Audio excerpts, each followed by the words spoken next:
ഇത് ചെല്ലാർകോവിലാണ്. ഇടുക്കി ജില്ലയിലെ മനോഹരമായ ഒരു പ്രദേശം. തമിഴ്നാടിനോട് ചേർന്ന് കിടക്കുന്ന ഒരു പ്രദേശമാണ് ഇത്. ഈ ചെല്ലാർകോവിൽ മെട്ടിൻ്റെ വിശേഷങ്ങളാണ് ഇന്നീ വ്ളോഗിലൂടെ നിങ്ങൾക്കായി ഞാൻ ഒരുക്കുന്നത്. ഞാൻ ജിജോ രാജകുമാരി. നിങ്ങൾ കാണുന്നത് ഡി ഫ്ലവേഴ്സ് വ്ളോഗ്. പുതിയ വീഡിയോയിലേക്ക് സ്വാഗതം. ടിക്കറ്റ് കൗണ്ടറിനോട് ചേർന്ന് തന്നെ ബട്ടർഫ്ലൈ ഗാർഡൻ ഉണ്ട്. ഒപ്പം തന്നെ അവിടെ ഒരു വലിയൊരു വാച്ച് ടവറും പിന്നെ ഒരു പൊതുവഴിയാണ്. ആ വഴിയിലൂടെ നമ്മൾ നടന്ന് ചെല്ലുന്നതാണ് വ്യൂ പോയിന്റിലേക്ക് പോകുന്നത്. ഇതിൻ്റെ ഒരു പകുതി ഭാഗം തമിഴ്നാടും മറുഭാഗം ആണ് കേരളവും. ചെല്ലാർകോവിൽ മെട്ട് എത്തുമ്പോഴുള്ള വളരെ ഭംഗിയാർന്നൊരു പ്രദേശമാണിത്.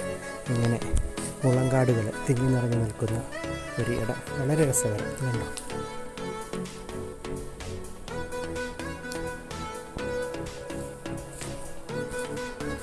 നല്ല പച്ചപ്പും അതുപോലെ തണുപ്പും നിറഞ്ഞ ഒരിടമാണ്. നല്ല ഭംഗിയുണ്ട്. ഇവിടെ നിന്ന് ഇനിയും ദൂരെ നടന്നു കഴിഞ്ഞാൽ നമ്മളൊരു വ്യൂ പോയിന്റിലേക്ക് ചെല്ലുന്നത്.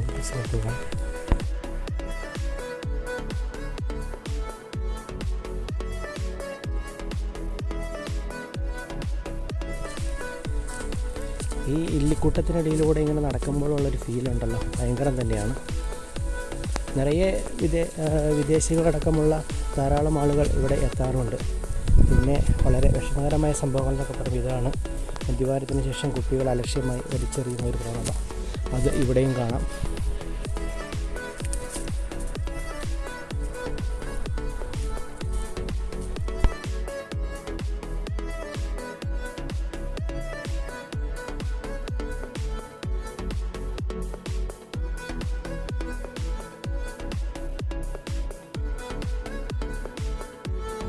ഇല്ലുകൾക്കിടയിലൂടെ ഇങ്ങനെ നമ്മൾ നടന്നേറി പിന്നെ ഇങ്ങനെ ചെല്ലുമ്പോൾ കാണുന്ന ഒരു വ്യൂ പോയിൻ്റ് എന്ന് പറയുന്നത് തമിഴ്നാടിൻ്റെ വിദൂര ദൃശ്യങ്ങളാണ്. അത്ഭുതാവഹമായ ഒരു കാഴ്ചയാണ് ഇവിടെ നമുക്ക് ലഭിക്കുന്നത്.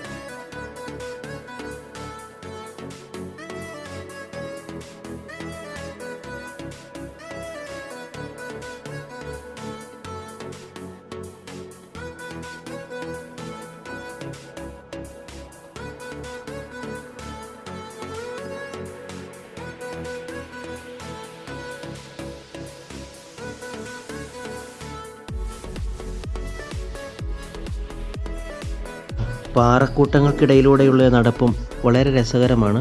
നിറയെ പേരിവിടെ ഇങ്ങനെ വന്നിരിക്കാറുണ്ട്. ഒപ്പം തന്നെ ഇങ്ങനെ പുൽത്തൽപ്പുകൾ ഇങ്ങനെ വകഞ്ഞു മാറ്റിക്കൊണ്ട് നമ്മൾ ചെന്നെത്തുന്നത് വലിയൊരു കാഴ്ചയിലേക്കാണ്. സമുദ്രനിരപ്പിൽ നിന്ന് ഏകദേശം ഒരു 3500ഓളം അടി ഉയരത്തിൽ നിന്നുള്ള കാഴ്ചയാണ് നമ്മൾ താഴേക്ക് കാണുന്നത്. ശരിക്കും ഒരു വിമാനത്തിൽ നിന്ന് താഴേക്ക് നോക്കുന്ന ഒരു പ്രതീതിയാണ്. ഗൂഡല്ലൂർ പട്ടണവും അതുപോലെ തന്നെ കൃഷിയിടങ്ങളുമാണ് ശരിക്കും ഇവിടെ നിന്ന് നമ്മൾ കാണുന്നത്.